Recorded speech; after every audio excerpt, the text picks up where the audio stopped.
The assembly stared at the gathered humans. They were not impressed. All in all, the infractions total 117, at least 64 of which are deeply serious, the judge began, briefly clearing his throats.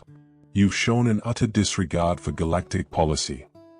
We didn't know galactic, the Terran representative started, before being silenced by their appointed public defender. Ignorance of the law is no excuse, the judge replied, shuffling the papers in front of him. To name a few, unscheduled and unapproved visitations of your moon, 22 trespasses in total. How were we supposed to know that we needed to apply to visit our own moon? The representative replied, much to the chagrin of the audience. Your own moon, the judge responded, many of his eyebrows raising in unison. It is common knowledge that any species only lays claim to their own home planet. It's not common knowledge to us, the human replied, and the judge laughed. Once again, the judge began, ignorance of the law. How could we not be ignorant? The human interjected, and the judge glanced at the public defender. Such outbursts will not be tolerated, the judge replied, turning over the page in front of him. In relation to that, you have also been charged with many counts of noise pollution, dating back from more than half a century. Noise pollution. Do you mean the radio signals we've sent out to try to contact extraterrestrial life? Precisely, the judge replied. An absolute racket. You mean you've been hearing them? You mean you could have contacted us and told us what laws we were breaking all this time? The human said, his voice cracking from the anger. Ignorance. We know, the human snapped. What the hell else have we done?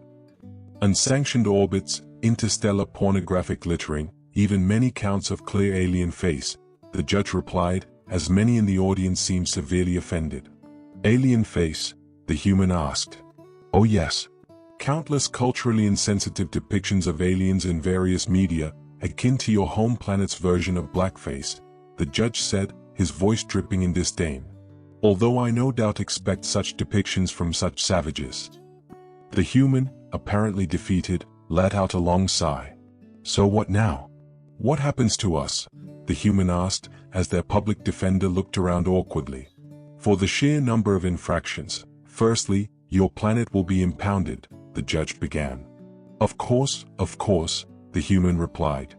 The bulk of your population will be generationally interred and forced to work off the substantial fine, the judge continued.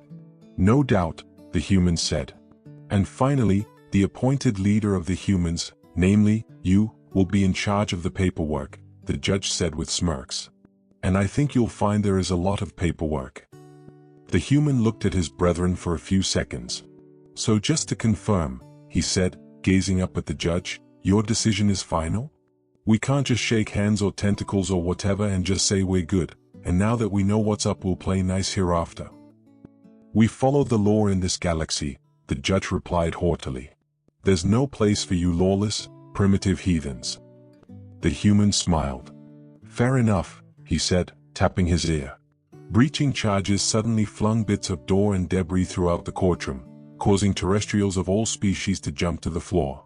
Humans clad in combat gear rappelled through holes in the roof and walls, encircling the paltry security in no time at all.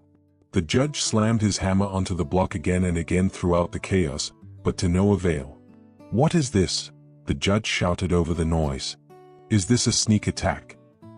Pretty much, the human replied. But you didn't apply for a sneak attack, the judge whined, his voice cracking.